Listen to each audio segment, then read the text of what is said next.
আমার মুসলমান বন্ধুগণ, গভীর মনোযোগ।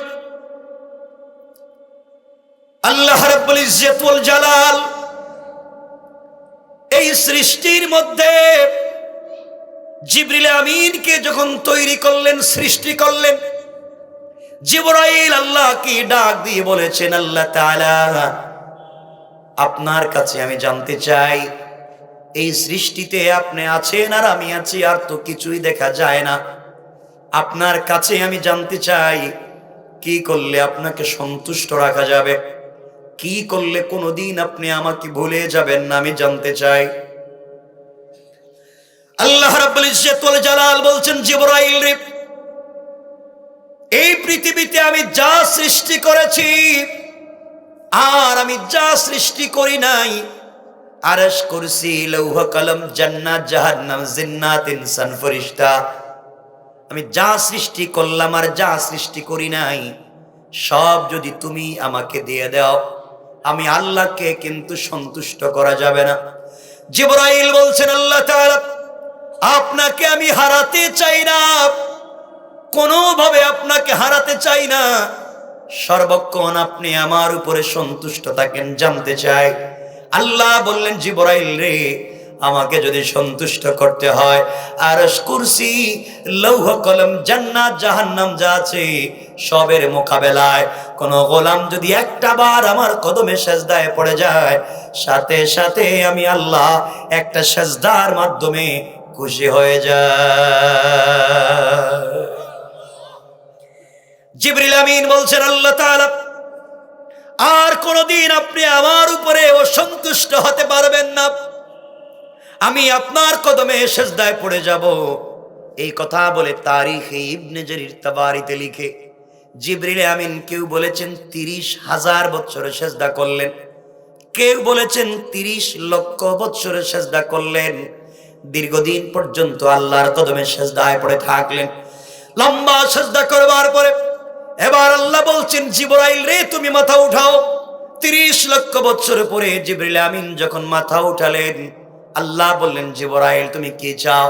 জিবরিল আমিন বলছেন, আল্লাহ তাআলা বলেন না আপনি সন্তুষ্ট হলেন কিনা।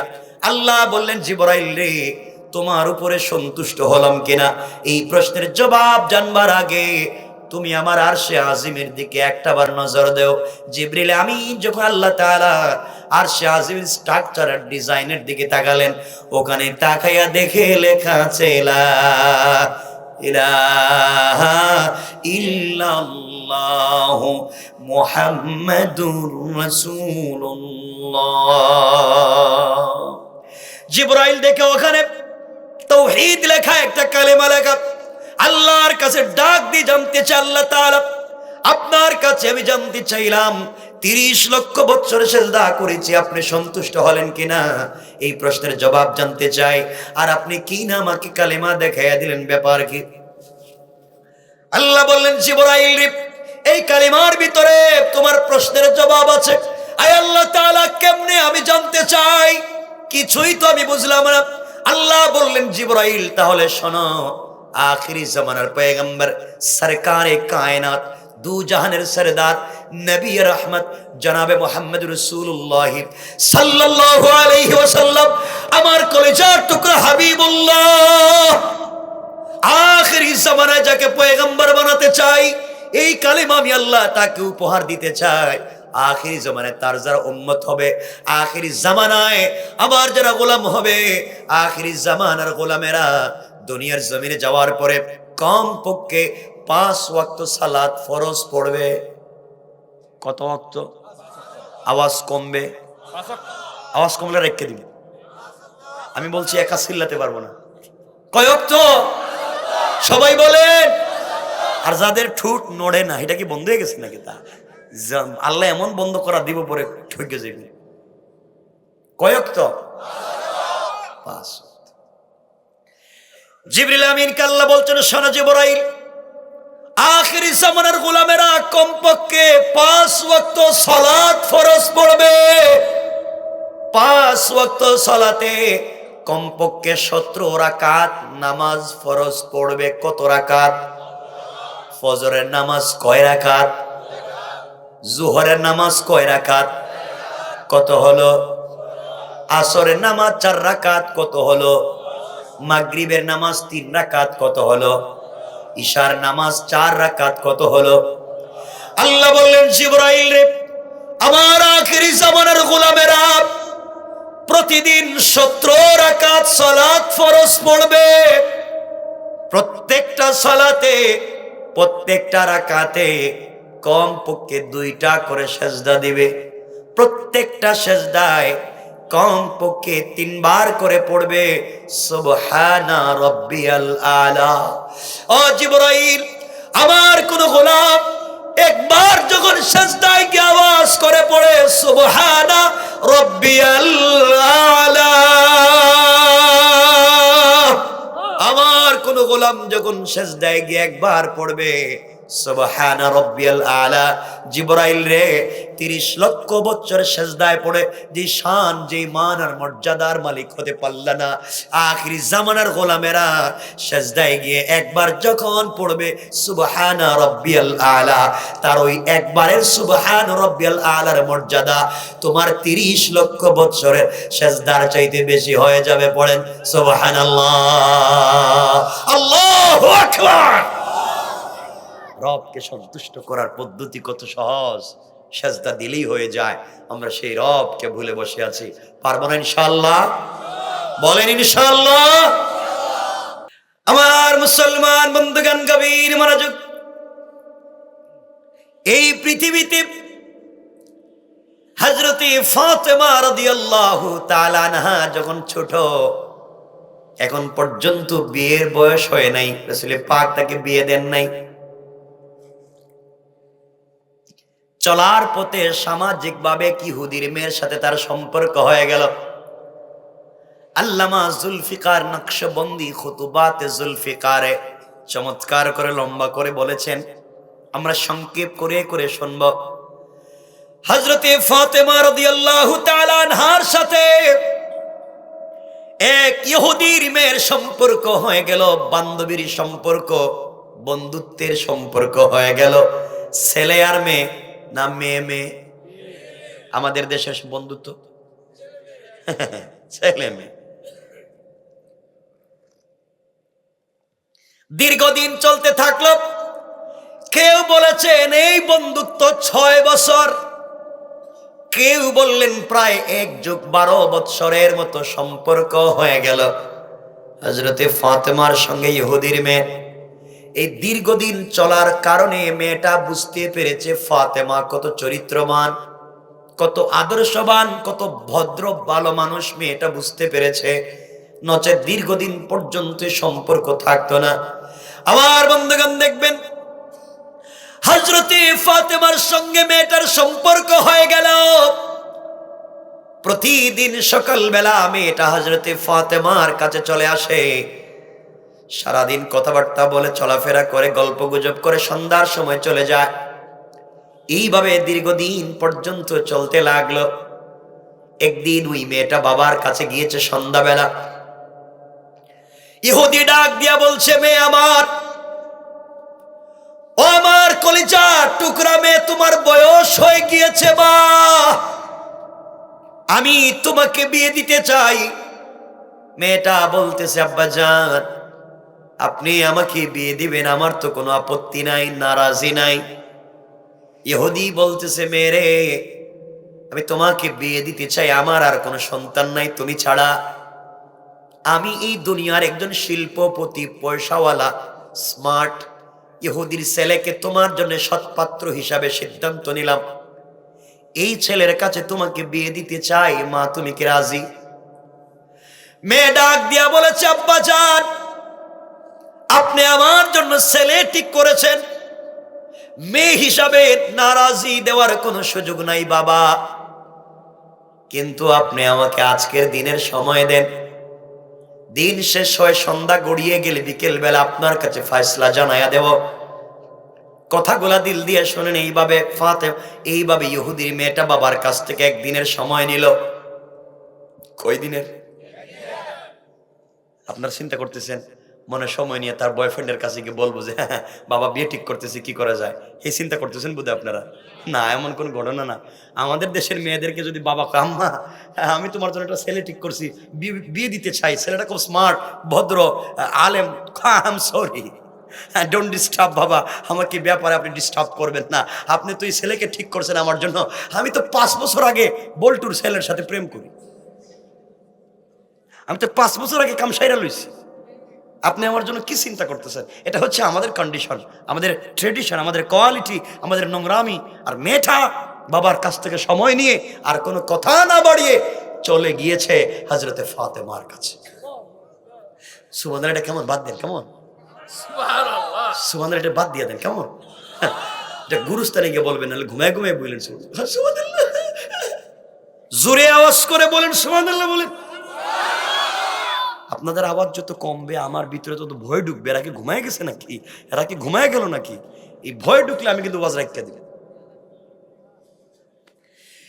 আমার মুসলমান বন্ধুগণ, কথাগুলো দিল দিয়ে শুনেন কি বলতে চাই। মেয়েটা ফাতেমার কাছে এসে ডাক দিয়া বলেছে, বোন আমার, তোমার কাছে আমি এসেছি আমার জীবনের ফাইনাল সিদ্ধান্ত জানবার জন্য। বোন ফাতেমা বলছেন, কি বলো, আমি তোমাকে কি সহযোগিতা করতে পারি বোন রে? মেয়ে ডাক দিয়া বলছে, ফাতেমা, আমার আব্বা আমার জন্য ছেলে ঠিক করেছেন, বিয়ে দিতে চায়, এক ইহুদির শিল্পপতির ছেলে। আমি তোমার কাছে জানতে চাই ওই ছেলেটাকে আমি বিয়ে করব কিনা। ফাতেমা ডাক দিয়ে বলছেন, বোন রে, আমি মুসলিম, তুমি ইহুদি, তোমার পার্সোনাল লাইফে আমি কোনো কথা বলতে পারবো না। মেয়ে ডাক দিয়া বলছে, ফাতেমা, এই দীর্ঘ বন্ধুত্বের লাইফে তোমার কাছ থেকে খেয়ানত কোনো জিনিস পাই নাই, অন্যায় কোনো পরামর্শ তুমি আজ পর্যন্ত দেও নাই। এই আসমানের নিচে জমিনের উপরে একমাত্র তোমাকে আমি বিশ্বস্ত মনে করি। এতদিন চলাফেরার পরে তুমি মুসলমান, আমি ইহুদি, তাহলে কি হলো? কিন্তু আমার বাবা বলবার পরও সিদ্ধান্ত নিতে পারলাম না, তোমার কাছে এসেছি, বলো না আমি কি করব। ফাতেমা বললেন, বোন রে, তোমার বাবা যেহেতু ছেলে ঠিক করেছে, বিয়েতে রাজি হয়ে যাও, কারণ কোন বাবারা চায় না মেয়ে কষ্টে থাকুক, ভালো জায়গায় ঠিক করবে। এবার মেয়ে ডাক দিয়া বলছে, বোন ফাতেমা, বাবা ছেলে ঠিক করেছে, তুমি বলেছো আমি রাজি, একমাত্র তোমার পরামর্শে আমি রাজি হতে পারি, কিন্তু আমার একটা শর্ত আছে। ফাতেমা বলতেন, শর্ত আমাকে বলে লাভ কি, বলবা তো তোমার বাবাকে। ফাতেমাকে মেয়েটা বলছে, বোন রে, শর্ত তোমার সঙ্গে। ফাতেমা বলেন, বিয়ে করবা তুমি, শর্ত কেন আমার সাথে? মেয়ে বলছে, ফাতেমা, আমি বিয়েতে রাজি, শর্ত হলো তুমি যদি আমার বিয়েতে যাও। সুবহানাল্লাহ, একটু জোরে কোন। তুমি যদি আমার বিয়েতে যাও, আমি বিয়েতে রাজি। ফাতেমা বললেন, আমি মুসলিম, তুমি ইহুদি, আমি যদি তোমার বিয়েতে যাই,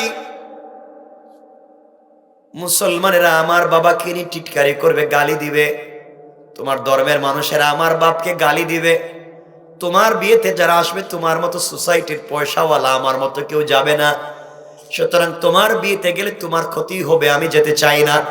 ফাতেমাকে জড়িয়ে ইহুদির মেয়েটা কপালে চুম্বন করে বলছি, বোন ফাতেমা, আমি ধর্মের ওয়ানসিহত শুনতে চাই না, আমি বলতে চাই তুমি যাবে কিনা বলো। তুমি যদি আমার বিয়েতে না যাও, এই সৃষ্টির মধ্যে কোনোদিন আমি কোন ছেলেকে বিয়ে করব না।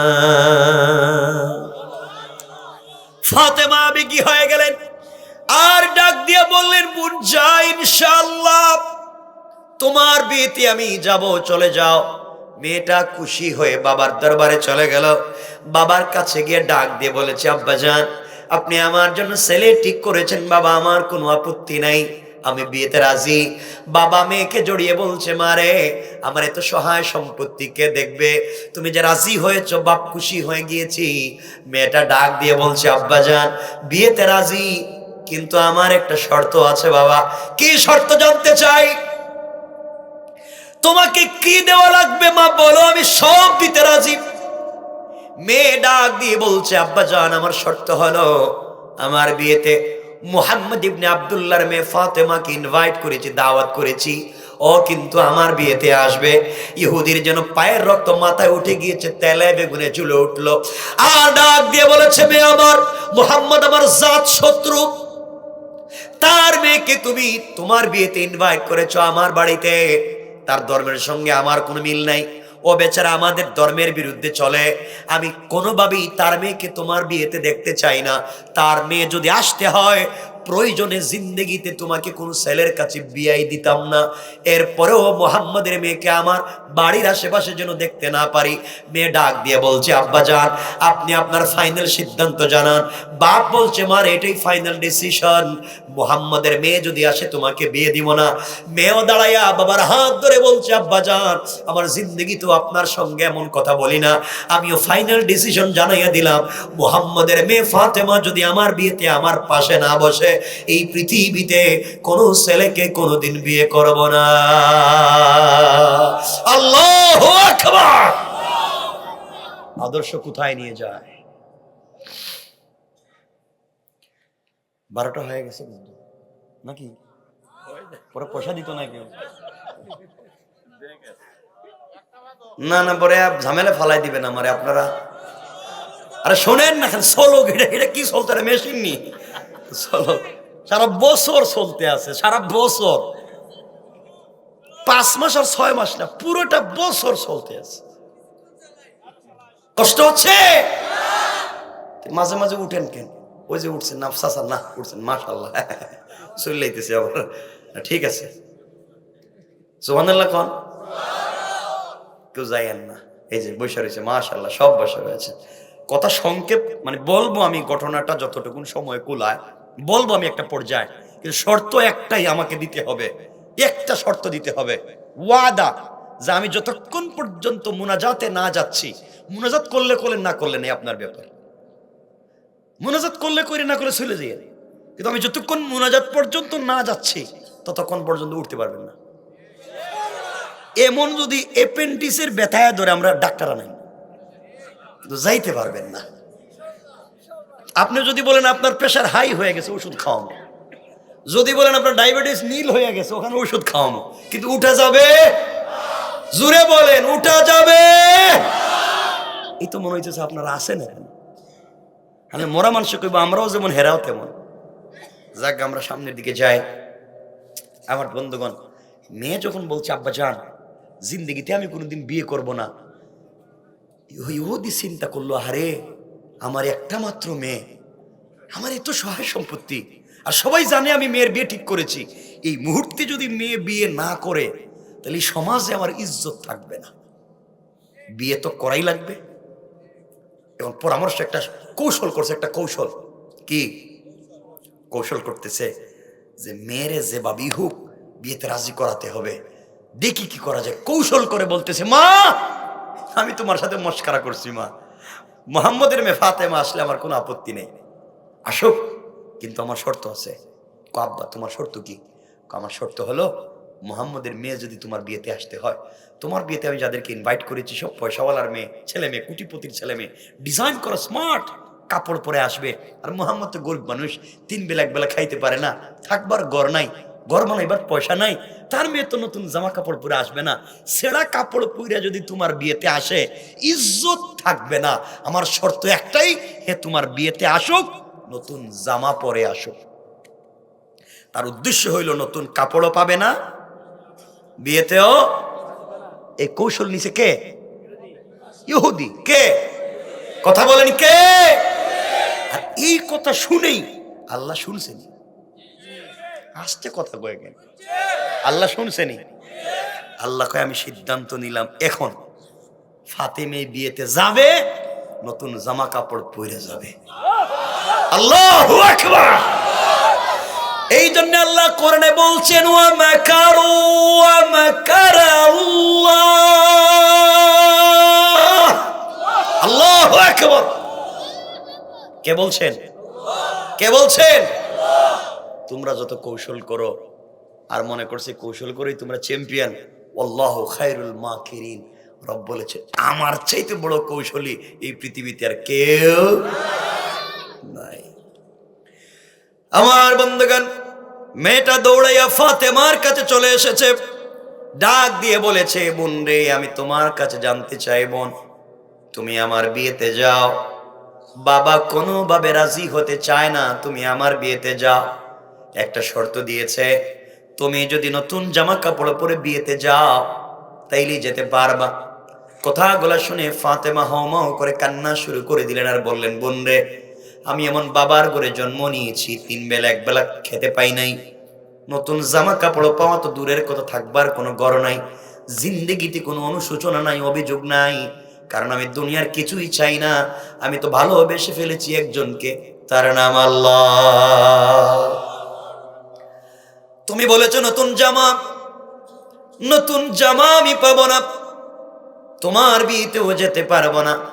মেয়েটা বলছে, বোন রে, আমি তো শুনলাম তুমি কতদিন আমাকে বলেছ তুমি একজনকে ভালোবাসো, তোমার সৃষ্টিকর্তা আল্লাহকে তুমি মনে প্রাণে ভালোবাসো, সারাদিন অপেক্ষা করো রাত্র কখন গভীর হবে, আর তুমি নামাজে দাঁড়াইয়া তেলাওয়াত করবে আর তার সঙ্গে কথা বলবে। তুমি আমাকে কতদিন এই কথাগুলা বলছো? তুমি আমাকে বলেছ তোমার আল্লাহ গোটা দুনিয়া সৃষ্টি করেছে, আসমান জমিন যা দেখা যায়, সূর্য নক্ষত্র সব তোমার আল্লাহ সৃষ্টি করেছে। তুমি আমাকে বলেছ বোন রে, যে আল্লাহর এত ক্ষমতা, যে আল্লাহর এত পাওয়া, যে আল্লাহ সব করতে পেরেছে তোমার বিশ্বাস মতে, যার জন্য না খেয়ে থাকো, যাকে না দেখে নামাজ পড়ো, যাকে না দেখে রোজা রাখো, ওই আল্লাহ কি পারে না, এত ক্ষমতাবান আল্লাহ কি পারে না তোমাকে একটা কাপড় দিতে? আমার মন বলছে তুমি যদি তোমার আল্লাহকে মনে প্রাণে বলতে পারো, আমার মন বলছে তোমার আল্লাহ তোমার জন্য কাপড়ের ব্যবস্থা করে দিবে। আল্লাহর কথা শুনে হযরতে ফাতেমা বেগী হয়ে গেলেন। এক পর্যায়ে বলে ফেললেন, বোন রে, ইনশাআল্লাহ আমি তোমার বিয়েতে যাব এবং এই পৃথিবীর সব থেকে দামি কাপড় পরে যাব। মেয়েটা দৌড়ে বাবার কাছে গিয়ে বলছে, আব্বাজান, ফাতেমা বিয়েতে আসবে আর বলেছে নতুন জামা পরে আসবে। ইহুদি মুস্কি মুস্কি হাসে, নতুন জামা পাবে, ঘরে খাবার নাই, হ্যাঁ নাকি জামা পাবে, আসবে, আসতে পারবে না। আমার বন্ধুগণ, লম্বা কথা সংক্ষেপ করে দিলাম। ধরেন বিয়ে আগামীকালকে, কোন দিন? মধ্যখানের এগুলো বাদ, যে মার্কেটে যাইতে হইব, আলতা আল কাতরা লিপস্টিক লইতে হইব, সেগুলো বাদ দিয়ে দিলাম ওয়াজ, নাকি আমরা ডাইরেক্ট বিয়াতে যাইতেছি, কারণ দেরি হয়ে যাইব নাইলে। আমার বন্ধুগণ, এক পর্যায়ে আগামীকালকে বিয়া, সন্ধ্যার সময় মেয়েটা ফাতেমার কাছে এসে বলছে, ফাতেমা, আগামীকালকে বিয়ে, কাপড় কি পেয়েছ? আশ্চর্য হয়ে গেলেন ফাতেমা, বোন, আমি ভুলে গিয়েছিলাম তোমার বিয়ে আগামীকালকে, আমি তো কোনো কাপড়ের ব্যবস্থা করতে পারিনি, তবে তুমি যাও, আমার মন বলছে আল্লাহ তাআলা কাপড়ের ব্যবস্থা করে দিবে।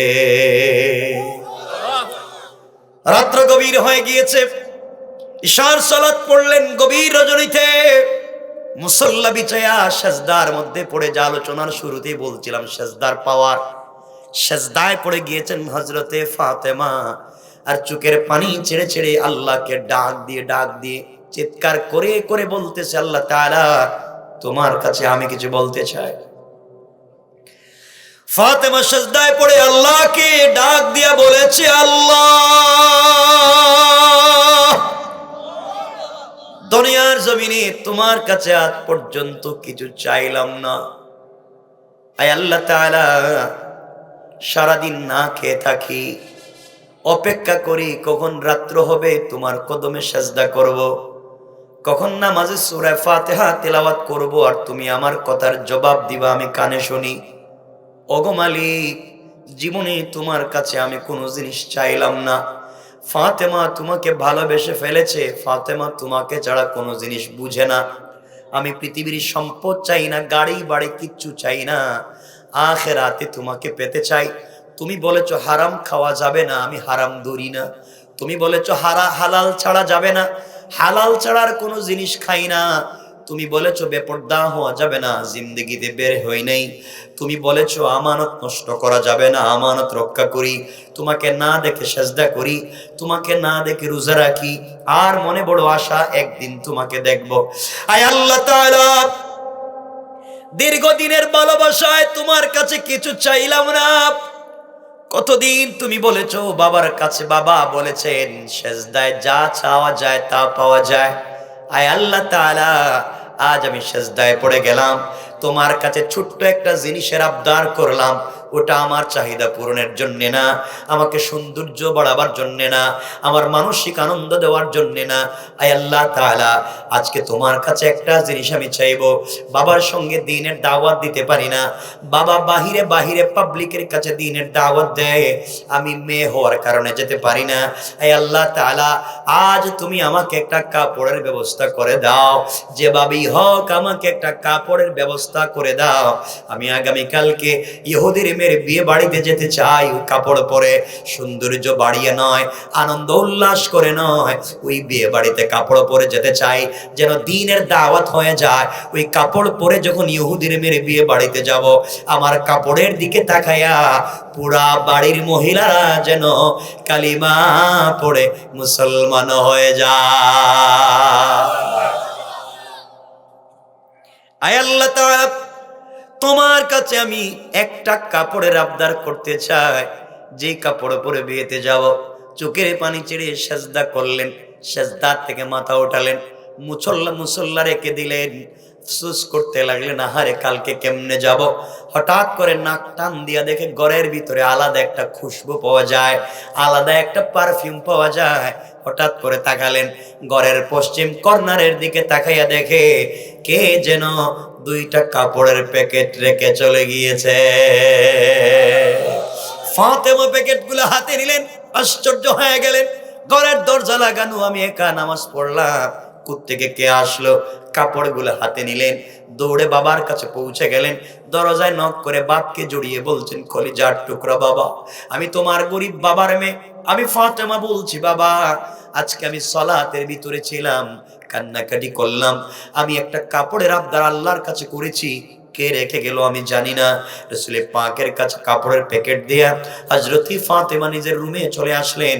নবীজি কাপড়ের প্যাকেট খুললেন, খুলে দেখেন একটা প্যাকেটে একটা সালোয়ার, একটা কামিজ, আর একটা প্যাকেটে ওড়না।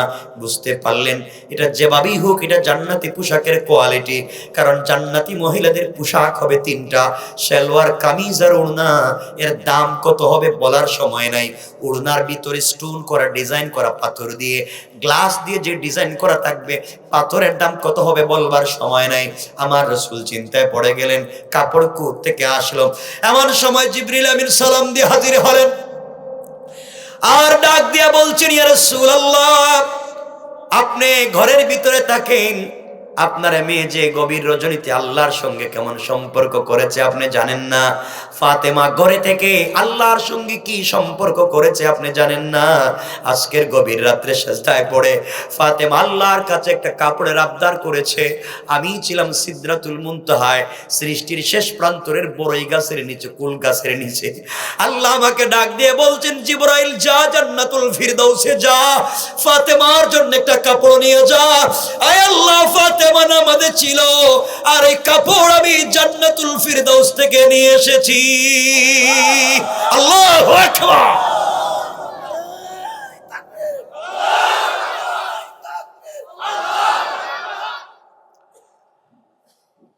নবীজি সাল্লাল্লাহু আলাইহি চিন্তায় পড়ে গেলেন, ব্যাপার কি, আমার মেয়ে আল্লাহর সঙ্গে এমন সম্পর্ক করে ফেলেছে।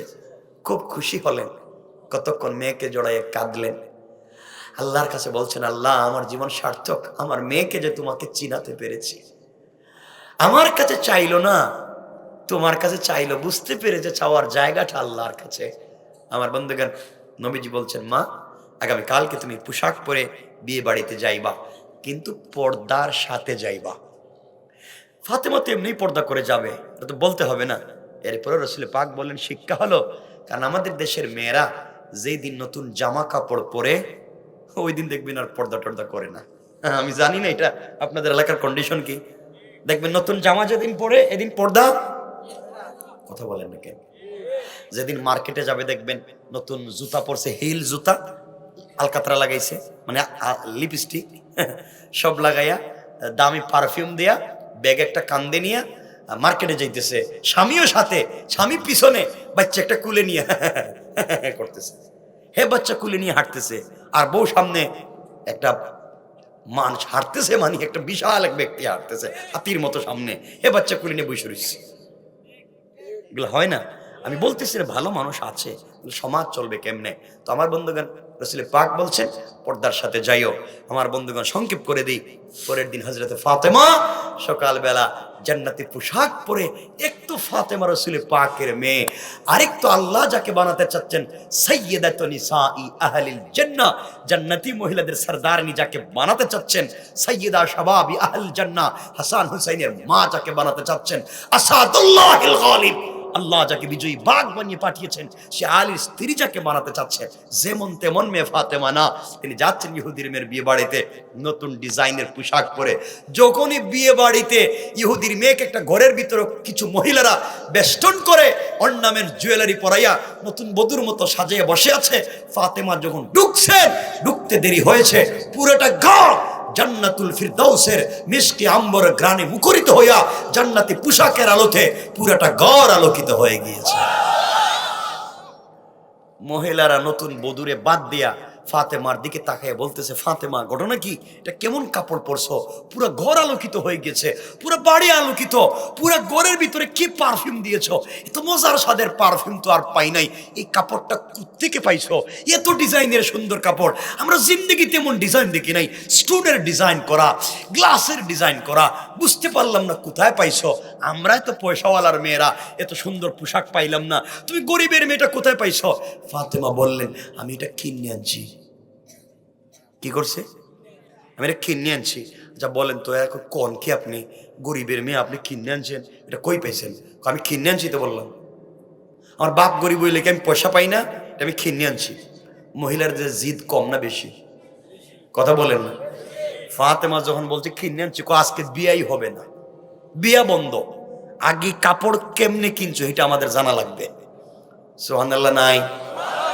ফাতেমা বললেন, দেখো তোমরা এই কাপড় জিন্দগিতে দেখো নাই, একটু দেখে আলো, হাতটা দিয়া দাও, এটাই তোমাদের বরকত, আর কিছু পাইবা নাই। কাপড় তো কেনার কোনো ব্যবস্থাই তোমাদের নাই, পয়সা পাতি নাই, এটা দেখে আলো।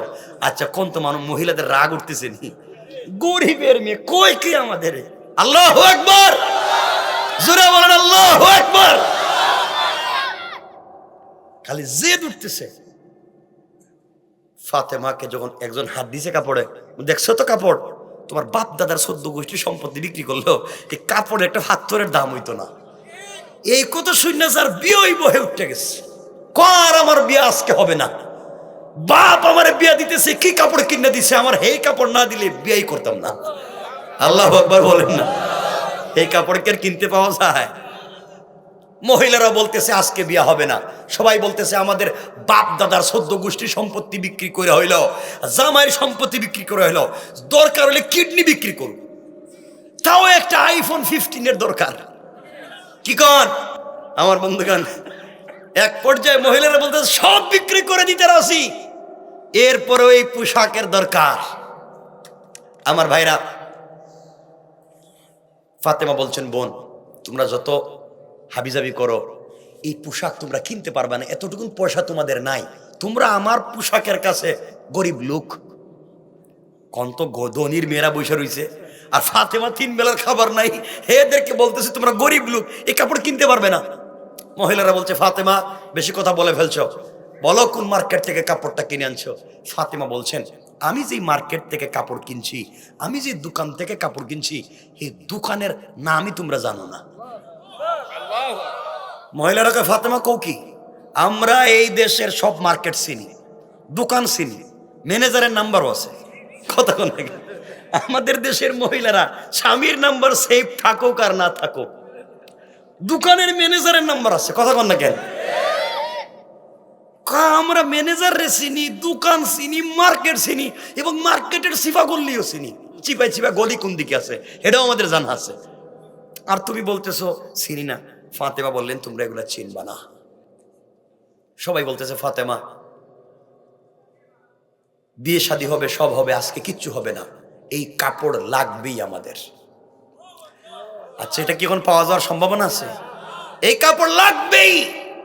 এই কাপড়ের স্বাদ আমরা নিতে চাই। তুমি বলো কোন মার্কেট থেকে কিনছো? ফাতেমা বললেন, বোনেরা শোনো, যেই মার্কেট থেকে কাপড় কিনেছি, ওই মার্কেট, যে দোকান থেকে কাপড় কিনেছি, ওই দোকানের নাম হলো জান্নাতুল ফিরদাউস। মহিলারা কই, এটা কোন দোকান? আমাদের দোকানের নাম তো সলিমউদ্দিনের দোকান, এটা তো নাম শুনলাম না। যে দোকান থেকে কাপড় কিনেছি ওই দোকানের নাম জান্নাতুল ফিরদাউস। যেই মার্কেট থেকে কাপড় কিনেছি ওই জান্নাতের, ওই যেই দোকান মার্কেট থেকে কাপড় কিনেছি ওই মার্কেটের নাম জান্নাত। আর ওই মার্কেটে যেই রাস্তা দিয়ে গিয়েছি ওই রাস্তার নাম হলো ইহদিনাস সিরাতাল মুস্তাকিম। মহিলারা, সিরাতে মুস্তাকিম নামক রাস্তায় চললে সামনে গেলে জান্নাত নামক মার্কেট পাইবা। ওই মার্কেট ঢুকলে পরে জান্নাতুল ফিরদাউস নামক দোকান পাইবা। ওখানে গেলে পরে আমার চাইতে আরো দামি দামি কাপড় পাইবা। মহিলারা চিন্তা করলো, জান্নাত, জান্নাতুল ফিরদাউস, সিরাতে মুস্তাকিম, এটা তো জীবনে শুনলাম না, তো জীবনে নামও শুনি নাই। এগুলা কি কও তুমি, কই আছে এগুলা? আছে, এগুলা তোমরা চিনবা না। মহিলারা বলছে, যেই মেয়ের বিয়ে হওয়ার কথা, এই মেয়ে বলছে, বোন তোমার সাথে আমার বন্ধুত্ব, তুমি আমাকে এই মার্কেট রাস্তাঘাটের ঠিকানা বলাই লাগবে, আমি এখানে যাওয়াই লাগবে, এই কাপড়ের দরকার আমার। ফাতেমা বললেন, শোনো, চাপাচাপি করে লাভ নাই, এখানে তোমরা যাইতে পারবে না, কারণ এই রাস্তা দিয়ে যে কেউ চলতে, এটা ভিআইপি রাস্তা, সিকিউর রাস্তা, এখানে বহুত চেক করে। এখানে যাইতে গেলে আইডেন্টিটি লাগবে, আইডি কার্ড লাগবে। তোমাদের আইডেন্টিটি ক্রাইসিস, তোমাদের পরিচয়পত্র ঠিক নাই, তোমরা এই রাস্তা দিয়ে যাইতে পারবে না। এখান দিয়ে যেতে হলে একটা আইডি কার্ড লাগবে। আর শুধু আইডি কার্ড থাকলে হবে না, এটিএম কার্ড থাকলে হবে না। ব্যাংকের থেকে পয়সা উঠাতে গেলে বুথ থেকে তার পাসওয়ার্ড, গোপন পিন নাম্বার জানা লাগবে। তিনি বললেন, শুধু আইডি কার্ড থাকলে হবে না, একটা পিন নাম্বার আছে, এই পিন নাম্বারটা মনে রাখতে হবে। পিন নাম্বারকে দিলে মনে রাখা, আইডি কার্ড যদি সাথে রাখতে পারো, সামনে গেলে সব পাইবা, জান্নাতও পাইবা, সিরাতুল মুস্তাকিম পাইবা, জান্নাতুল ফিরদাউসও পাইবা। সুবহানাল্লাহ বললেন না? মহিলারা বলছে, ফাতেমা তুমি যাই বলো, কাপড় পাই আর না পাই, আমরা মনে হচ্ছে ধনী মানুষ হইতে পারি, গরিব মানুষ, এই কাপড় যেভাবে আদায় করছো, আমাদের তার সাথে একটু পরিচয় করাইয়া দাও। ফাতেমা বলছেন, শোনো, তোমাদেরকে তো এতক্ষণ বলছিলাম কিনে আনছি, আসলে কিনে আনি নাই, দোকানের মালিক আমার গিফট করছে, গিফট। সুবহানাল্লাহ বললেন না? মহিলারা এত দামি কাপড় গিফট করছে, আরে মালিকের তো আরো ডিজাইনের কাপড় আছে। তার সাথে সম্পর্ক যাদের ভালো, এদেরকে গিফট করে। দেখেন না, বউরে স্বামী গিফট করে না, কিন্তু দোকানদার গিফট করে। কথা বলেন না কেন? তো ফাতেমা বলছে, এটা আমাকে গিফট করছে। মহিলারা বলতেছে, এমন মালিকের সাথে সম্পর্ক রাখার দরকার আছে না নাই? আপনারা কি মনে করেন, দরকার আছে না নাই? দরকার আছে। এই ওয়াজে যাইতাম নি না, পয়সা পাতি যা আছে লই লিতাম। 12:30 হয়ে যাইতেছে, আমিও বিপদে আছি। আমার বন্ধুগণ, চলতেছে তো শুনেন না কি বলতেছি। আমার ভাইরা, ফাতেমা বলছেন, মহিলারা তোমরা কি চাও, কাপড় চাও না মালিকের সাথে সম্পর্ক? মহিলারা বলতেছে, ফাতেমা মালিকের সাথে সম্পর্কের দরকার, তাহলে শুধু এই কাপড় না। ফাতেমা বলছেন, এই কাপড় না তো আরো দামি দামি কাপড় আছে। আল্লাহু আকবার। দামি দামি কাপড় না, ডিজাইন করা বাড়ি আছে, কত কিছু আছে, ফ্রি দিতে চায়, তার সাথে সম্পর্ক দরকার। মহিলারা বলছে, ফাতেমা মালিকের সাথে একটু সম্পর্ক করাইয়া দেও না আমাদেরকে, আর কিছু লাগবে না, একটু সম্পর্কটা করাইয়া দেও না, দেখি না কিছু পাওয়া যায়নি। ফাতেমা বলছেন, এই মালিকের পরিচয়টাই, এই মালিকের কথাই তো আমার আব্বা দাওয়াত দেয়, এই মালিকের পরিচয়ের কথাই তো আমার আব্বা বলে। আমার আব্বাকে তোমরা দেখতে পারো না, তোদের বাচ্চা ছাড়া দেখতে পারে না, আমার আব্বাকে গালি দেয়, অথচ আমার বাপ তো এই কথাই বলে। মহিলারা বলছে, ফাতেমা কি বলতে চাও পরিষ্কার করে বলো, আমরা কথা দিলাম ওই মালিককে পেতে চাই, মালিকের পরিচয় জানতে চাই, মালিক ছাড়া আমাদের আর কোনো গতি নাই। এবার ফাতেমা বললেন, শোনো, তোমরা যদি ওই জান্নাতুল ফিরদাউসে যেতে চাও, ভিআইপি রাস্তা আছে, ওই রাস্তার মধ্যে আইডেন্টিটি লাগবে, আইডি কার্ড লাগবে। ওই আইডি কার্ডের নাম হলো ইসলাম। ইসলাম একটা আইডি কার্ডের নাম, আর পিন নাম্বার হলো লা ইলাহা ইল্লাল্লাহ মুহাম্মাদুর রাসূলুল্লাহ। ও মহিলারা, ইসলাম নামক আইডি কার্ড সঙ্গে রেখে লা ইলাহা ইল্লাল্লাহ নামক পিন নাম্বার যদি দিলে বসায়া দিতে পারো, সামনে গেলে সিরাতে মুস্তাকিম নামক রাস্তা পাইবা। রাস্তা পাইলে তোমরা সামনে গেলে জান্নাত নামক মার্কেট পাইবা, ওখানে গেলে জান্নাতুল ফিরদাউস নামক দোকান পাইবা, ওখানে গেলে আরো জিনিসপত্র পাইবা, মালিকের সঙ্গে গভীর সম্পর্ক জুড়তে পারবা। মহিলারা ডাক দিয়া বলছে, ও ফাতেমা, আর দেরি করতে চাই না, আমাদেরকে মালিকের সঙ্গে পরিচয় করাইয়া দাও। বলে মহিলারা হাত লম্বা করে দিয়েছে। একজন, দুইজন না, কেউ বলেছেন 300, কেউ বলেছেন 370 জন, কেউ বলেছেন 400, কেউ বলছেন 472 জন মহিলা একসাথে ফাতেমার কাপড়ের দিকে তাকাইয়া কালিমা পড়ে মুসলমান হয়ে যা। চিন্তা করছেন কাপড়ের কি পাওয়ার? এখন কথা হলো, মহিলারা মুসলমান হইছে, এখন বিয়ার হইল কি? বিয়া কেমনে হইব? এই মেয়েটা কি ইহুদির ছেলেরে বিয়ে করব না? বিয়া বাড়ির কন্ডিশন কি? এখন সব মুসলমান গেল কই সব, আর ফাতেমার কাপড়টা কই গেল? এখন ফাতেমার কাপড়টা কই জানার দরকার আসেনি? কথা কয় না কেন? ফাতেমার কাপড় এটা কই জানার দরকার আসেনি? বিয়ে বাড়ির বর্তমান অবস্থা কি জানার দরকার আসেনি? যেই মেয়েটা বিয়ে করতে চাইছিল তার অবস্থা কি জানার দরকার আসেনি? সবাই বলেন আছে।